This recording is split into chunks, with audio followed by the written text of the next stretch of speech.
today for our Veterans History Project is Navy veteran Chad Rittle. Chad, thank you so much for deciding to sign up for our Veterans History Project. The mission of this project is to gather stories before they are lost or forgotten. Very happy to have you a part of this program, and I'd love for you to introduce yourself. Okay, I'm Chad Rittle. I was an officer in the United States Navy. I served on a submarine rescue ship back in the early 70s. And after my commission expired, I went off, as Chuck Noll used to say, to my life's work.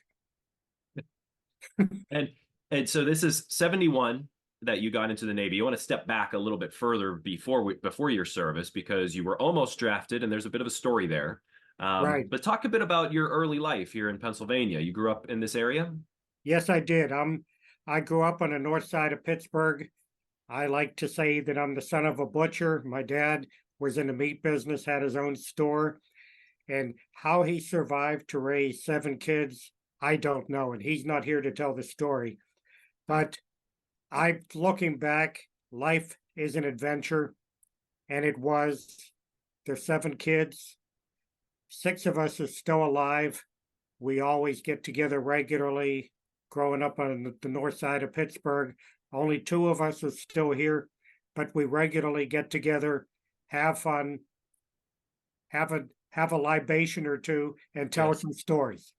Well, that's excellent. So, obviously, a big family.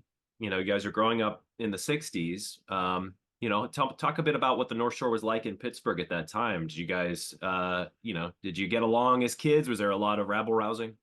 Well, we got along. There was a lot of rabble rousing.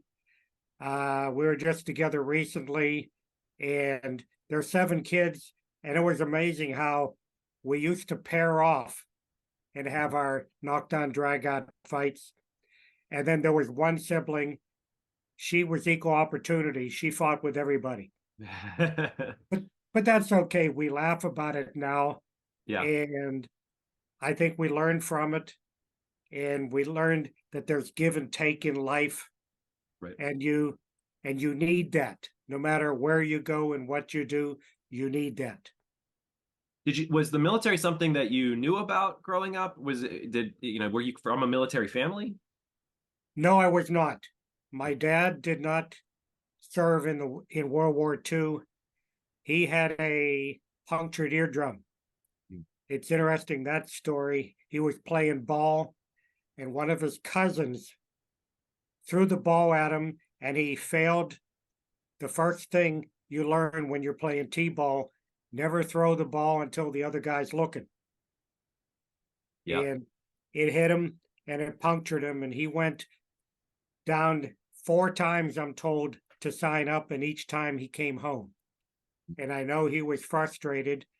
And when he saw my commissioning picture in the Navy, that picture went on his desk at the meat store, and it stayed there till the day he died. Wow. And I have it now.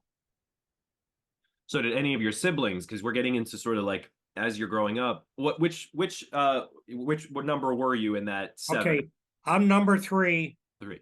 I had 2 older sisters. After me came a brother, and then there were twins, a boy and a girl, and the last one was a girl. Oh, I bet you those And twins were rough for your parents. yeah, Of course, they had a couple kids prior to that that could probably help out a bit and make sure everybody was dressed. And we all helped out. Yeah, and it, even though we fought as many kids will, we always got along. yeah, And we learned that that's what you have to do to keep together as a large family. And then when my mother died young, it was the 7 kids and dad. So we had to learn a whole new, how do you say, a whole new way of doing business that we hadn't before. And there's 18 years apart between the oldest and the youngest. So yeah, the older ones were always expected to set the example. And I hated that, being the oldest boy. Yet, if I don't know what your family was like, but there was always pointing at the chest. You're the example for the young ones. You have to do the right thing. Yeah, and as a side note, I was at my mom's house, I was the youngest, and at my dad's house, I was the oldest. So Okay. I could get away with everything, and I had to be the example. So, but I'm sure growing up with that big of a family, and sort of helped prepare you in a way for the military because you had to navigate a lot of different personalities in your household. And how old were you when your mom passed? I was 14. Wow. So, and the youngest was how old? The youngest was just born. Oh my goodness. So, what did your dad do to sort of help? Did he find help in the family? Like, he had to work a full-time job, he had to take care of everyone. You know, how did he do it? Well, first my grandmother helped out, but she was getting on in age. She couldn't do it anymore. So my dad found some women in the neighborhood who were willing to help out. He paid them, Yeah. to be sort of the nanny. Hmm. And we learned how to work with somebody outside of the family. And that was interesting. Yeah. Yeah, true, we could get away with some stuff that we couldn't with dad, but we always had to remember who was there, who was in charge, so to speak. Yeah. And it worked out. So as you get into like the late 60s and Vietnam kicks off, you were getting close to being done with high school, right? Right. I graduated from North Catholic in 66. Hmm. I went to St. Vincent College in Latrobe. Hmm. And if somebody asks, why'd you go to St. Vincent? Well, it was close enough that I knew my dad wouldn't be checking up on me. Hmm. And it was far enough away that I knew he wouldn't be checking up on me. And it was close enough so I could get home on the weekends and see the woman who turned out to be my wife. Oh, wow. So again, you have to make balances in life. And I was glad I went to St. Vincent. I initially had uh, dreams of going to medical school, but being in a family, my dad was scraping by. He was working. I had to go to work. I worked during the summers. Hmm. I would come home and help him at the meat store on the weekends. And I knew there wasn't money there.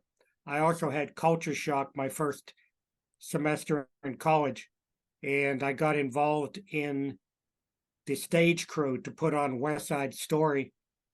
And when grades come in, I realized I was working more in the stage than I was in my studies. Yeah. And if I didn't get my butt in gear, I was going to flunk out. And if you flunked out, Vietnam was probably the only option. If I flunked out, Vietnam was the option. Right. So when I went back after Christmas for the second semester, I really had to buckle down, and I did. Hmm. And I graduated from St. Vincent with a bachelor's in biology. Hmm. And then, okay, what do you do now, coach? And I looked around for work. There wasn't a whole lot.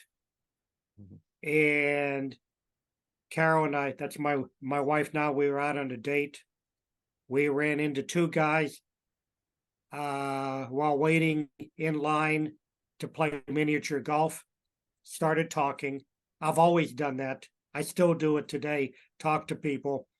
And that's how I met Todd, by the way, but that's another story. Todd Just DePastino, our executive director of EBC. yes, Yes. just put your hand out, say hi, I'm Chad. Who are you?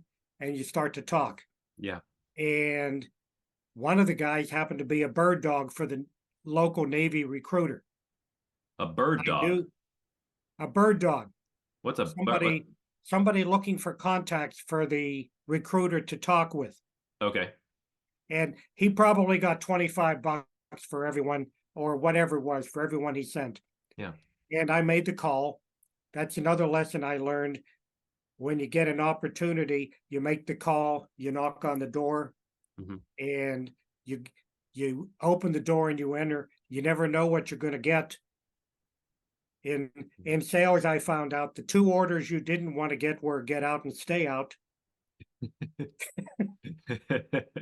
But in this one, I talked to him, Chief Truesdale was his name. Why that name sticks with me after 50 years, I have no idea, but it does. Mhm. And we talked, and he liked the fact he's we talked about an officer candidate school program that they had in effect at the time. Yeah. I never dreamed of the Navy. I never dreamed of being an officer, but we started talking, and he was interested in the 2 summers I worked on the Great Lakes on an iron ore carrier. Okay. And what During it is, college? when I was in college, I Yeah. worked on the Great Lakes. We carried iron ore and coal from up on the higher Great Lakes down to Lake Erie or Lake Huron. And then when we were empty, we went back up again. How did you get that job? Uh, my dad, we were very good, close friends with a neighbor, and the neighbor worked for J&L Steel in the traffic division. Hmm. And he told my dad one evening that there were openings for people working on the Great Lakes, and why he decided to mention it to my dad and why my dad passed it on to me, I have no idea, and they're not here to interrogate. Hmm. And again, I did what they told me to do. I I reported, filled out the paperwork. I'm probably one of the few veterans, I know there's one, who are merchant marine veterans. Hmm. And I got in the May of 67. I flew up to Lackawanna, New York. Hmm. It got on the J. Burton Ayers. It was in port, and we went up to Lake Superior, and that began the routine as we did in, both summers. I learned how to be a deckhand. You look over my right shoulder, you see a little poster there, like Yeah. a plaque with a whole bunch of naval knots. Hmm. I can tie most of them. Somebody found that and gave it to me as a Christmas present one year. I can't remember who, but it goes up in my man cave. And But did you like that work? I mean, being on the water, I'm sure the summer was nice. Like, was it? I, I love going to sea. Yeah.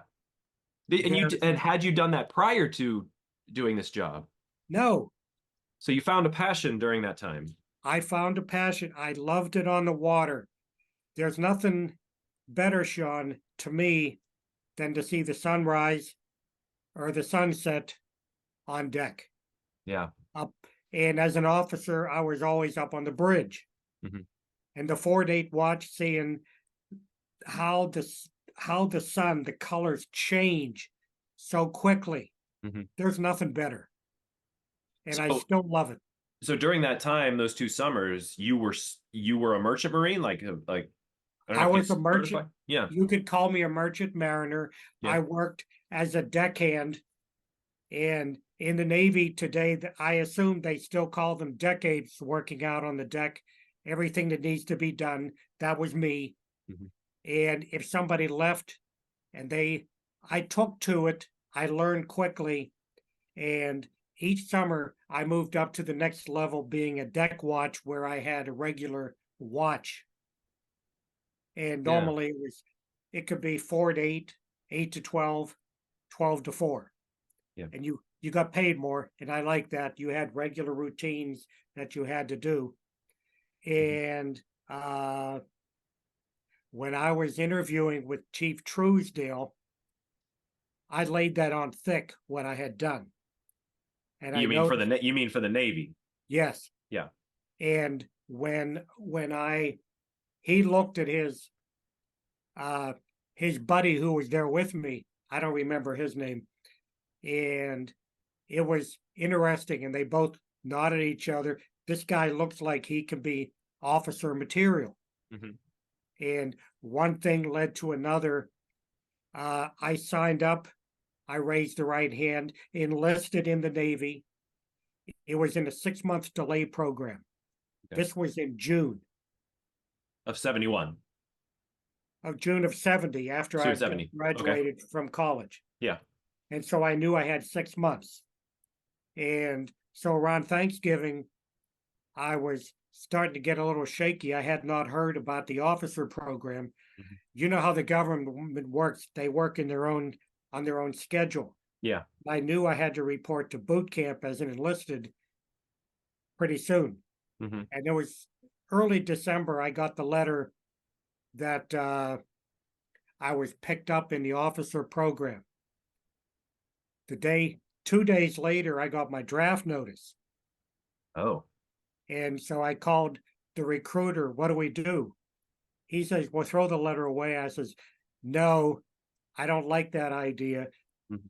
because if I just forget about it, if something else happens, they're going to put me in jail and then put me in the Navy. Right. And so he made the call and told him this guy's picked up in the officer program, let him go. Then I got a response, you don't have to report. And I had a happy Christmas. And Yeah. I had to report to Newport, Rhode Island in beautiful sunny January.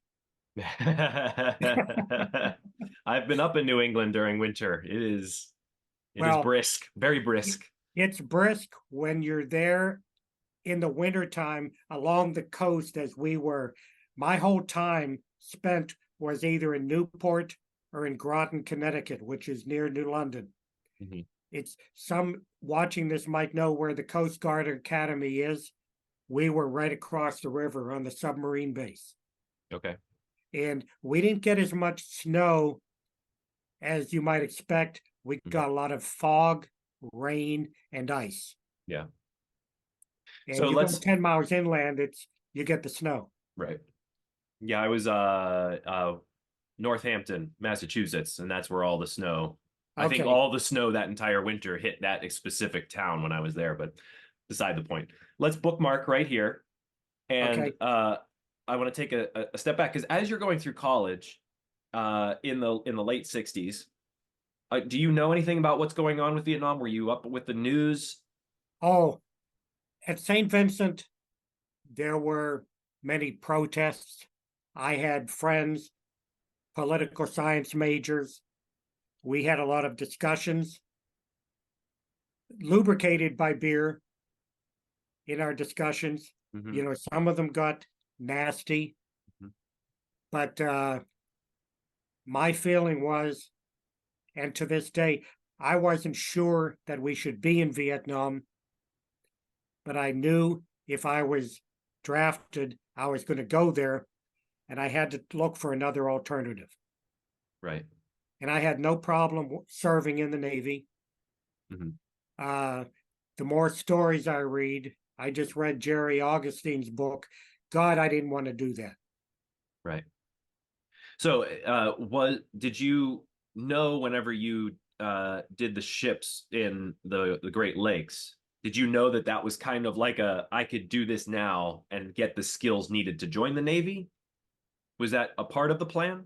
There was no plan. Okay. Uh, Sometimes God gives you opportunities Hmm.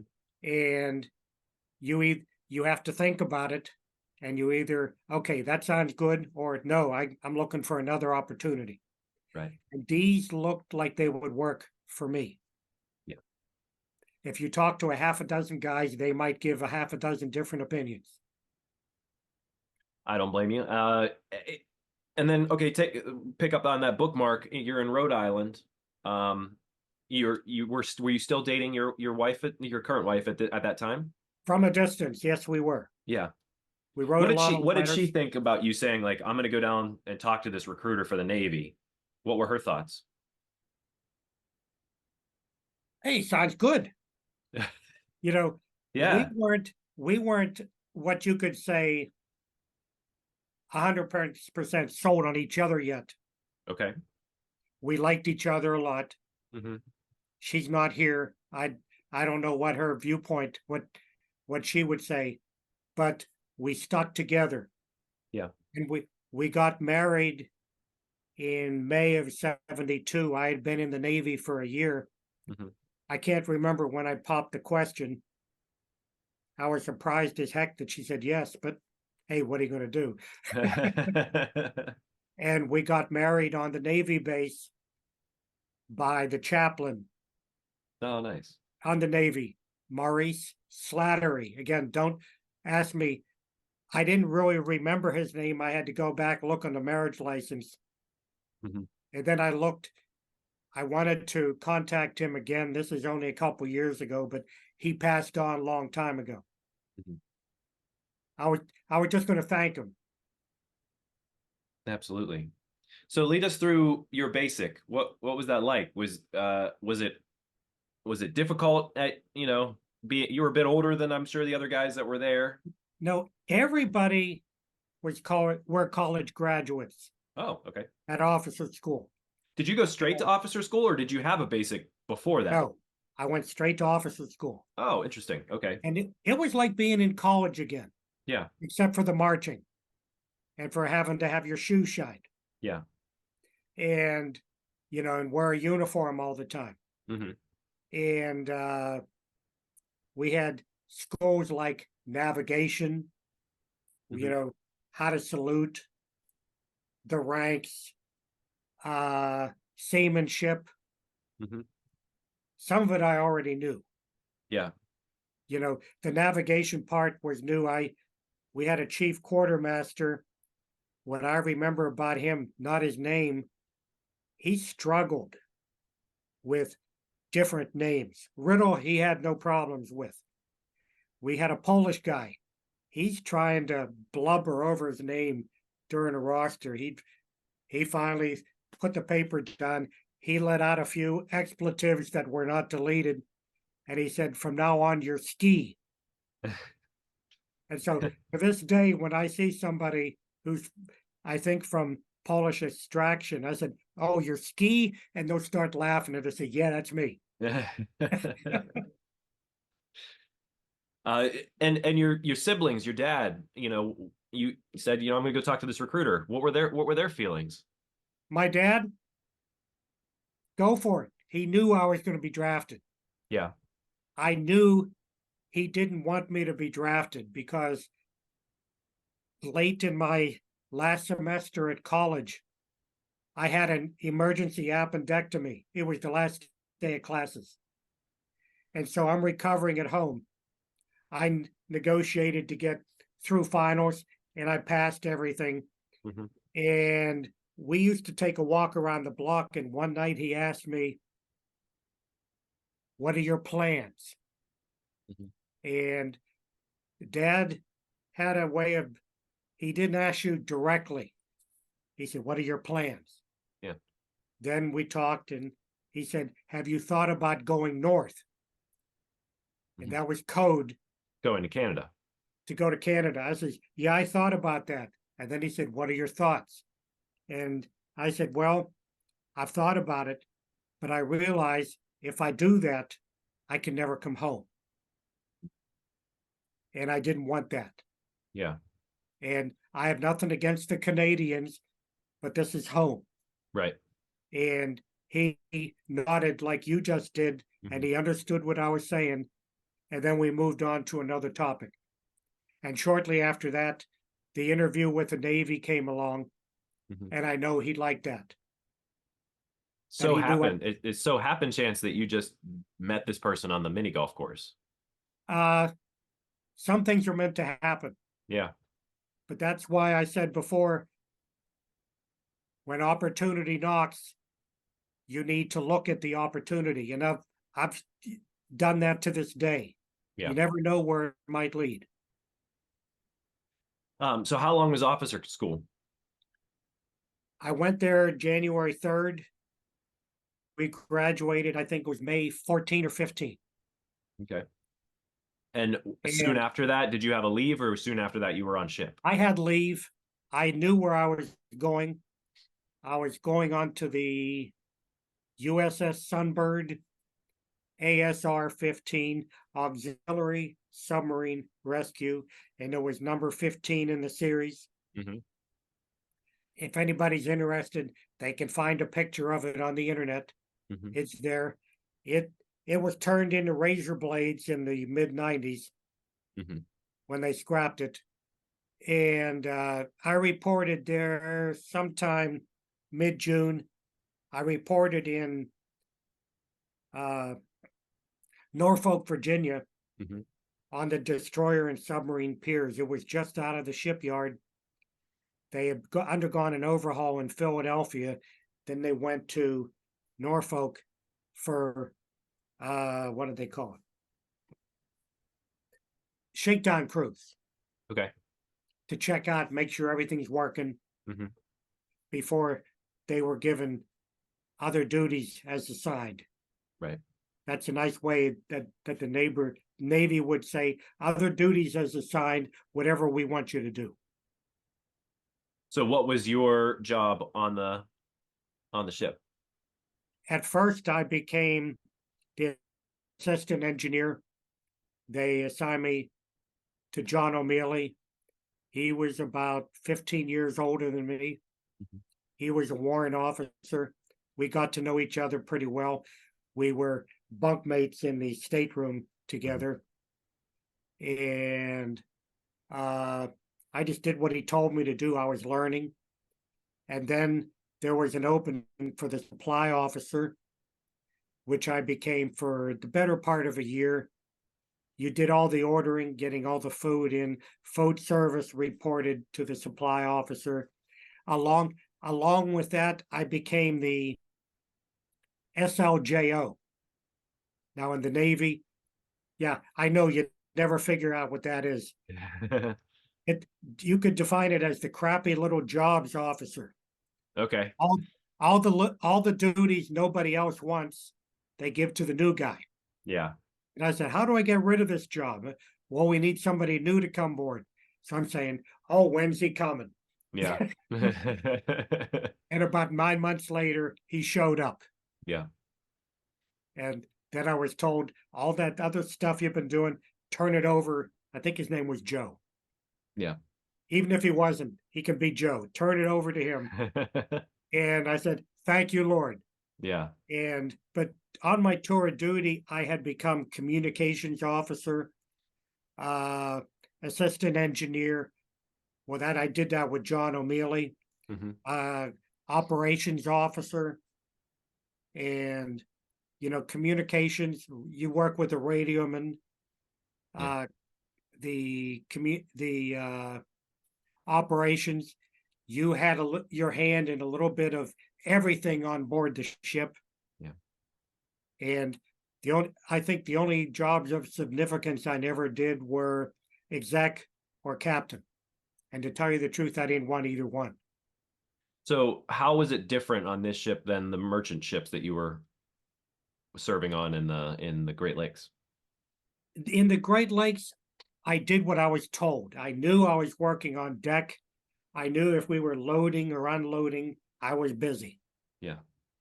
Whereas a lot of the other guys, uh, they could go uptown, they could do whatever they wanted to do. They could sleep for all anybody cared.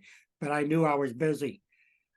On the ship, I had defined duties, and unless you had the watch when you went into port, you could take time off unless you had the duty that day. Yeah. Uh, it wasn't all that bad. It was a job. Hmm. And being operations and communications, I knew where we were going. I knew what was going to happen. I knew what we were supposed to do. Yeah. And could be more challenging. It was also much more interesting. How were the people that you were working with? The people, by and large, were good people. Hmm. Now it's just like every place else. You have the guys who are, this is a Pittsburgh time, jerks. Yeah. You get that everywhere. Yeah. But they were good people. Hmm. They did their jobs, they did them well. When being such a small ship, we would go up on the beach, officers and enlisted. Hmm. We were in Turkey, I remember, and we knew where the enlisted guys were going to go. You would probably not want to go there today, and I know I wouldn't. Mhm. And there were, I think, 3 officers, and our corpsman, who was the chief petty officer. There were 4 of us in a group, and the enlisted found us there. And they said, what are you guys doing here? They were surprised. And Mhm. the corpsman spoke for the rest of us. He says, I'm just trying to see who I'm going to treat when we go out to sea in 2 days.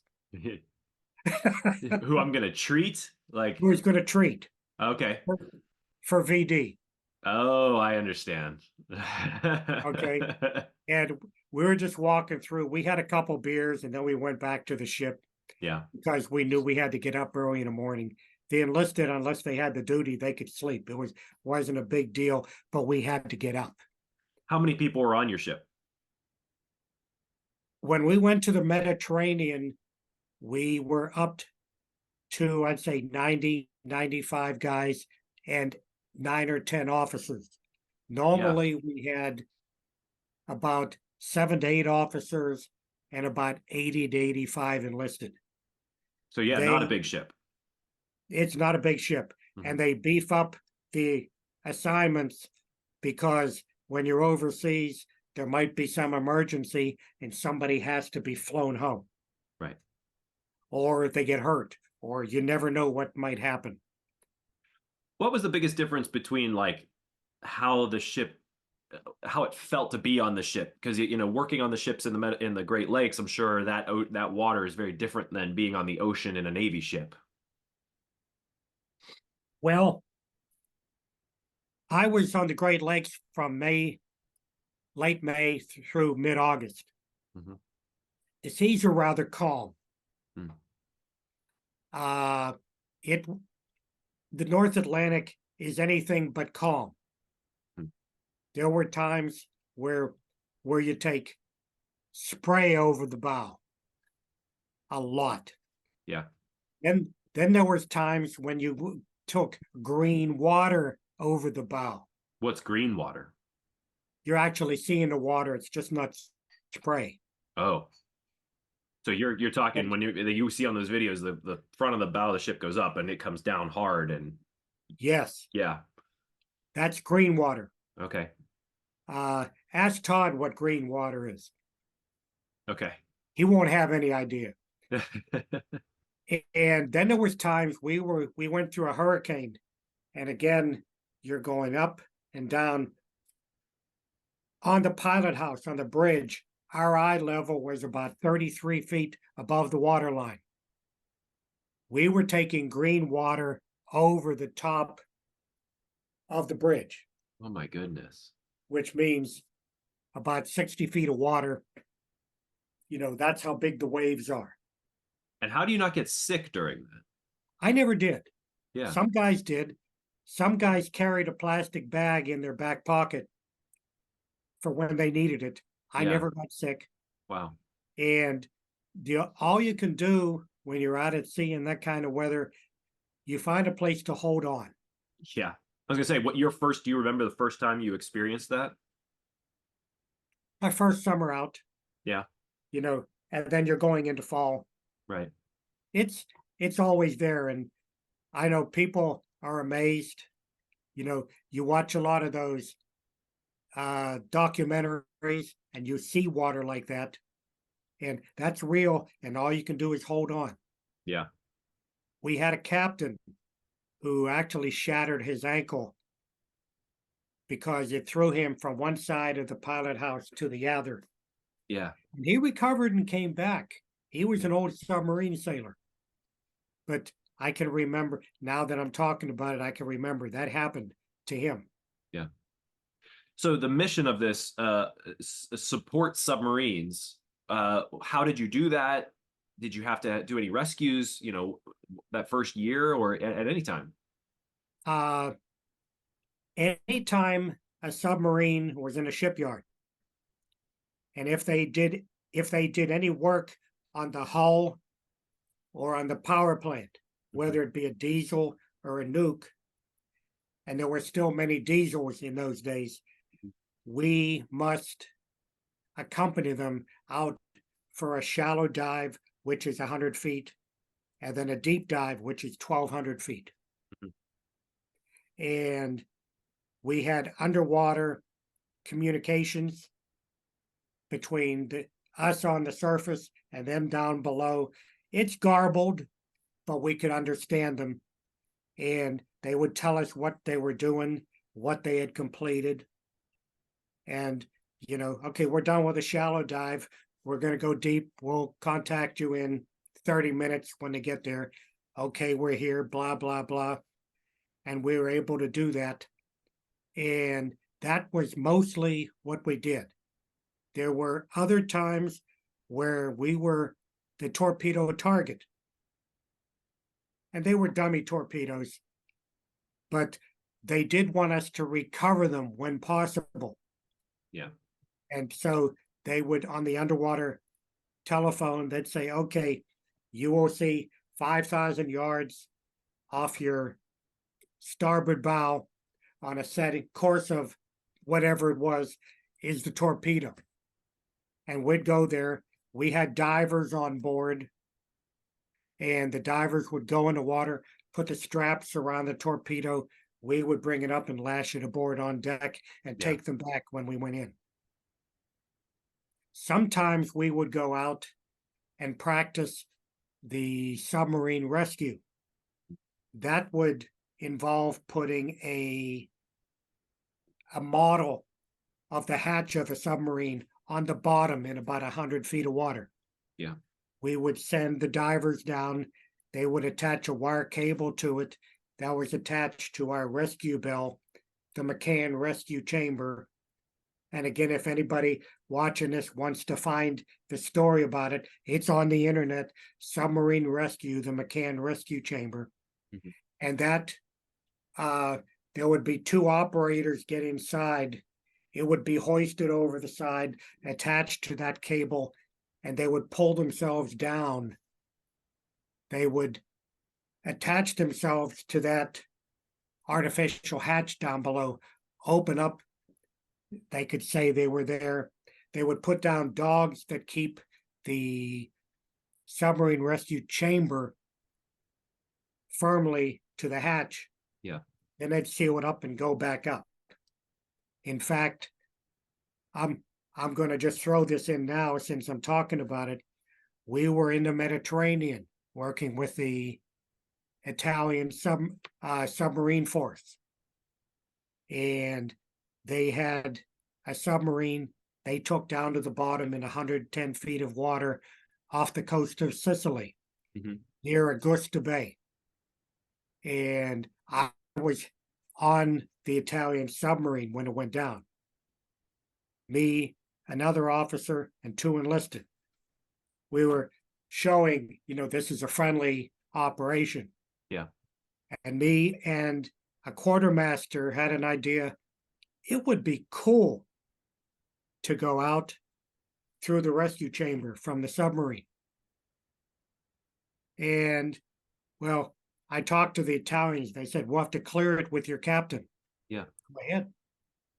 I heard the captain saying, sure, let him come on up. He Yeah. had been on the Italian ship. He had been known to drink a lot. Yeah. And he had already been drinking a lot. Ooh. And so that's why I knew he would say okay. Yeah. And so me and this other guy who was rather rotund, we're in the rescue chamber holding on while they're closing up the hatch at the bottom. You want to make sure they do that before you go up. Yeah. And I asked the quartermaster, do they look excited? The Italian guys, Italians can get pretty excited. Yeah. And he said no. And everything they were doing mirrored the training film. Mm-hmm. And then we agreed, well, I guess we're okay then. And we started our way up. And when we got on the top, those seas were heavy. Oh, yeah. And our diving bell was bouncing around. We just barely made it into a launch. And then we went over and got up to the ship. and the first thing they handed me was a glass of wine. I said, "Thank you, I needed that." Yeah. And that morning started off with spaghetti, artichoke hearts, and white wine for breakfast. Yeah. It was a good breakfast, let me tell you. Yeah. But probably not like something you want in your stomach while you're getting whipped all around. Yeah, but I didn't know what was going to be happening later on in the day because asking to go out through that was just a thought. Yeah. Let's do it if we can, because it'll be a great story we can tell our grandkids. Are you glad you My did? kids, I've told the grandkids, and my kids never really believed the story. So it happened. Yeah. And hey, again, life is an adventure. And we decided in the Navy, this is something that not many people get a chance to do. Why not? And Right. when you're 23 years old, why not? That's true. So your first deployment then was to the Mediterranean. Yes, that was in the winter of 72. Hmm. We came back from Christmas leave and we went to Lisbon, Portugal, Rota, not Rota, Spain. Yeah, Rota, Spain, where there was a submarine base there. Yeah. Then we went to Izmir, Turkey, Piraeus, Greece, which is near Athens, and Sicily, Palma, Mallorca, which was beautiful. Yeah. And I was about to say, you probably, not, you had seen, gone down the Great Lakes, but, this was your first time overseas. yes, And, it was beautiful. yeah, And we have gotten the chance, my wife and I, since then, to go to some of those places. We went to Italy, haven't gone to Sicily, but I could go back and live in Tuscany and get lost there yeah, in Italy. There's other places. We went back to Spain in 22. I got a chance to see Gibraltar. yeah, Uh, you know, we went to, we spent 4th of July in Halifax, Nova Scotia on the ship. yeah, I didn't go into town because I had the duty. However, there's another difference between other navies and ours. I was on, I think I was watching a movie in the wardroom and quarterdeck watch. For those who don't know, the quarterdeck is where you enter the ship. yeah, There's a uh most of the time a boatswain's mate on board. He has his 45 sidearm and he's going to control who gets on the ship. He came to the wardroom, knocked on the door, and he said, "The duty officer on the submarine that we were tied up next to is waiting for you in their wardroom." I says, "I can't leave." And then he said it again. And our captain was asleep in his cabin up above. And I says, "Okay, we're their guests. I'm supposed to go over." And I said, "Tell the captain where I am." Well, 2 hours later, the captain came down, and let's just say I was half sloshed. oh boy, And but again, you're supposed to be courteous to your hosts. right? And I was hosted by a uh, English submarine officer. I do remember his name, Chippy Harris. Uh-huh. He was shorter than me.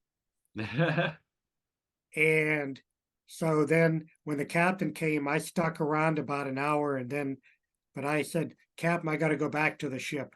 He said, "That's fine. Go ahead." I found the duty chief petty officer.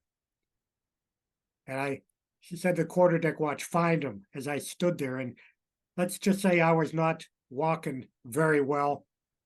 And I said, "Chief, I'm in no condition to do anything. I'm hitting my stateroom. Call me if anything happens. Yeah. Call me quickly." Uh-huh. He never did. So nothing happened. Yeah. And, but that's just another memorable story. We don't drink on a Navy ship. Right. Although, if you are ever on one, find the goat locker. That's where the chief petty officers live And if you really need any hard liquor, you can find something down there. What was it like getting back after that first tour? You still had some time left in the Navy, so you knew you were going back Oh, out. when we came back, we got back, I'd say in May. That's when I got married, Yep. right after I got back. And we just resumed normal duties. We went to the Caribbean that following winter. Yeah. They always call it Operation Springboard. It's just a way to get exercises in without having to fight the cold and the heavy waves of the North Atlantic. Yeah. Uh, and then we got to the end of the year. I knew my commissioning was going to expire. Excuse me. I sent a letter in. I was interested in sticking around, extending, and I just wanted to see what was available. And they quickly told me, quickly for the government, we have no need for you, Yeah. because they were standing down. Vietnam was just about over. Right. They didn't need any more people. I says, okay. And around the 1st of May, in fact, late April, they gave me orders I'm supposed to be home by the 1st of May. Yeah. I said, okay. And that's when I started looking for work, trying to figure out what my life's work was going to be. Uh, what was it like getting out? I never wore my uniform Really? on the beach. Yeah. Remember, this was the Vietnam era. Yeah. I wasn't going to invite any trouble Yeah. because you never knew. Did anybody, people never really asked me where you been. If they did, I would say, oh, I was in the Navy. Yeah. Oh, okay. And then they changed the subject. Right. It wasn't like we're trying to get our story out today, 50 years later. Yeah. It was a different era. Mhm. And on ship, when you were deployed, you guys kind of had an idea of what was going on back home and Yes, the we did. division and I had the Pittsburgh Post Gazette mailed to me. So no yeah. matter how long we were out at sea, I got an update. Yeah. Although in those days, I was more interested in what the pirates were doing. When you got back, was your dad still around and your family and Yeah, everyone? Mhm. my dad died in 81. He was still around. We would talk. He didn't ask too many in depth questions. In fact, many of the stories that I've told you, I don't think I ever told him. Yeah. Uh, in a way, I wish I did, but he didn't ask. Did He, anyone go ahead? I just knew he was glad to see me home. Yeah. Did any of your other siblings serve in the military? No, no. My the brother 3 years younger than me, there was still the draft lottery. He had a higher number. My number was 54. Mhm. In the term of the draft lottery, some might call that a winner. I called it a loser. Mhm. But he had a number in the high 200s, Okay. and he followed where they were going in the drafting, and he noticed that they would never get to his number. And so he gave up his deferment for being in college, Mhm. and they never called him. And Oh, then shortly thereafter, the draft went away. And my kid brother, there was never a draft. yeah. It, it was a different era, Sean. Absolutely. So after service, I mean, you had your degree in biology, but you got into computers after your service. Right. That's another opportunity you got to knock on the door. Yeah. At dinner, my brother had gotten a job at IBM in sales, Mhm. and he heard from his boss that he had openings for two people. Mhm. He came home, mentioned it at dinner time. I looked at my dad, he looked at me, and he said, why don't you give him a call? And I said, I'm planning to. Mhm. And I called the guy. And in the interview, it was about an hour long interview. He asked me, I see here you were in the Navy. Yes, sir, I was. Mhm. How'd you like it? And I said, well, it was $1 million experience. And Sean, that was no lie. Yeah. I'm glad I did it, Yeah. but I'm also glad it's over because now it's somebody else's turn Right. to serve. Hmm. And he said, okay. He apparently liked that answer. Hmm. An hour later, I'm in the office of his boss, the branch manager. He asked me the same question. I gave the same answer. And 6 months later, I found out the guy who hired me was a Naval Academy graduate. Oh, well. I should have figured it out earlier, but I just didn't because of the way he carried himself, tall and thin. Yeah. And his boss, who was a little heavier and a little older, he went through naval ROTC at Notre Dame. Huh. So I've always said in the many years past, I guess I gave the right answer. Yeah. And it also taught me you never badmouth a prior employer Hmm. because you never know who you're talking to. You never know how that can impact you for the rest of your life. Absolutely. And but it was truthful. It was a good experience. It Hmm. taught me leadership. It gave me a chance to see a part of the world that I might have never seen. Yeah. Uh, gave me a chance to work with a lot of different people, and that's helped me in the last 50 years of my life on this world.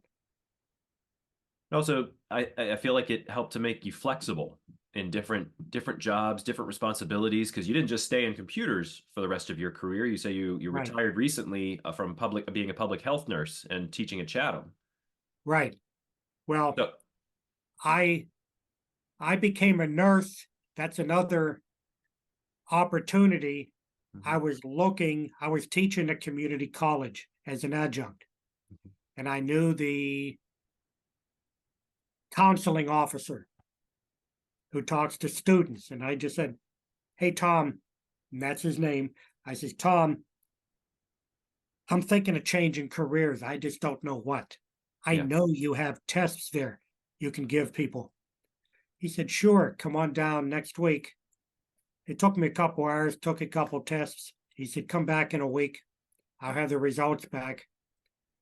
And we sat down and he said, did you ever think about being a nurse? No, I hadn't. yeah, And we talked for about an hour. By the way, I had an expletive in front of that no. yeah. But one thing led to another. I talked to his wife, who was a nurse at UPMC. Mhm, I talked to many others. You know, I was looking at between being a PA, physician assistant, or an RN, registered nurse. I saw that there was more flexibility with being an RN mm, because once you have that degree, you can do so many things. right. And I just thought, and you used the word flexible, I wanted the flexibility to do other things should I not like what I'm doing. Yeah. And What? we all look, and I think everybody should look to flexibility, but there are others who say, this is what I want to do. I know how to do this well. That was never me. I was always looking for something more. How old were you when you switched over to being a nurse? Mid 40s, Okay, I mean, that's a big career change because getting that degree is not, that's not easy. I went to school evenings and weekends. I Wow. took classes in the weekend during evenings, and then I would do clinical work on the weekend. Yeah, I And you was had busy. and you had kids during that time too. Yes, I did. Wow. And my son was playing hockey. Which also is a difficult sport for kids to play because you're traveling a lot. Yes. And I saw as many games as I possibly could. Yeah. And but you know something? If if I had to do it over again, I would. It was so much fun watching him play. Yeah.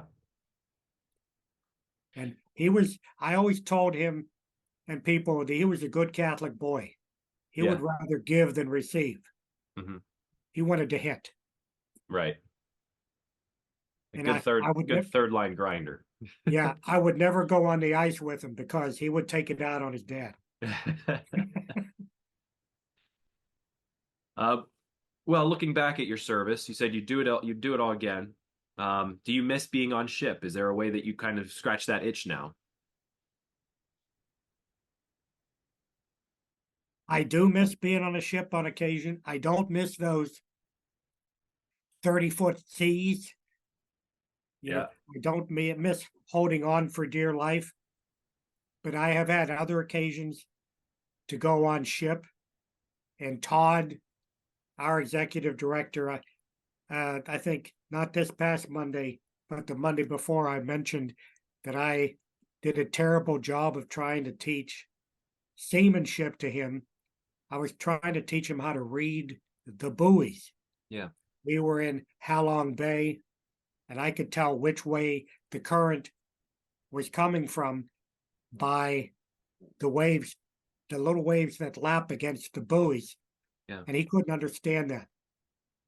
Now, either he was a poor student or I wasn't teaching it correctly. I don't know which way it was. I tried, then I finally said, let's just enjoy the view. That sunset, that sunrise. And well, we were there in the middle of the day, but it was so beautiful. Mhm. And every time I see that one Bond movie that apparently was made in Halong Bay with those things rising out of the water, Yeah. I think of that trip. And I loved going to sea. Yeah. As long as I don't have to stay out there, that's a young man's game. Yeah. Well, Chad, I want to, as we start to wrap up, I want to make sure if there's any other stories or any other wisdom that you'd like to impart from your time in service. Uh, it taught me a lot. It Mhm. taught me to be flexible. We already talked about that. It taught me to take advantage of opportunities because you never know where they might lead. Mhm. Uh, it taught me that, how do I want to say this? A smile and a handshake can go far. Mhm. And many people don't understand that today for whatever reason. Right. But maybe I got that from my dad working in the meat store. He was always like that when customers came in. If he's going to be grumpy, why would they want to come in? Right. And, you know, again, he taught by example, just like he taught his three boys, we have to, set the example. And I think he did a very fine job of raising 7 kids by himself. And I'm not sure I could do it. But if I had to, I would definitely look at the best model, the best teacher that I've seen in my lifetime. Yeah. And there's others. There's there's a big guy in the sky. He was a good teacher too, but not everybody listened to him either. Yeah. So it's just uh I'm still looking for opportunities. I still teach Yeah. epidemiology Mhm. at Carlow University, Mhm. and I really enjoy meeting the students. Now it's mostly online, but a couple months ago I ran into a young lady. She recognized me in the mall. She walked up, Dr. Rittle, and I didn't remember her. Then she said Nicole, and then her last name, and then I remembered. And it's nice that students remember you. We all remember the bad teachers. Yeah. She said nothing good about how I taught, what she learned, and that was great. It really was Yeah. because uh, otherwise, I'd never get a chance to know if my life meant something. Mhm. And we, you've probably heard that, seen that saying, all who enter the door here bring pleasure, some by coming, some by leaving. Right. And it's nice. that we made an impact on somebody. That's And I've great. met others, and it's been the same thing. Excellent. Well, Chad, thank you so much for being a part of the Veterans History Project. We're happy that we were able to gather. I'm sure some of your story, there was probably some stories that we didn't get to, but those are for maybe for another time, or maybe for you to join us on one of our BBC events to share. But Well, um, I'm always there, and sometimes I have something to contribute, sometimes I don't. But I've I've told many going to the VBC on Monday night is almost like going to church on Sunday. mhm, I have to go. I couldn't make it this past Monday. I have the link and I plan to listen to Wolfram that's because I right. want to hear his story. Well, I was happy to hear your story, and thank you again. And we will have this posted soon, a part of on our page and on our YouTube channel. But thank you so much for Thank you. taking part.